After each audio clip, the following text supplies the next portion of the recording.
என்ன வந்துச்சு? கார்த்திகை தீபம் நல்லா இருக்கா? நல்லா இருக்கு. ஆஃப் பண்ணுங்க ஃபோனை ரெண்டு பேரும். ஆஃப் பண்ணுங்க கிருஷி. ஏய் ஃபோனை ஆஃப் பண்ணுறீங்களா இல்லையா இப்போ? என்ன போ? ஆஃப் பண்ணு. ஆஃப் பண்ணி தூங்கணும். ஆஃப் பண்ணி தூங்கணும். கார்த்திகை தீபம்லாம் ஒன்றும் பார்க்க வேணாம்.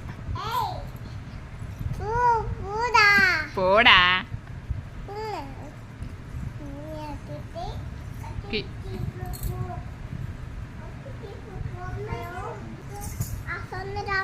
ஆஃப் பண்ணிட்டாங்களா?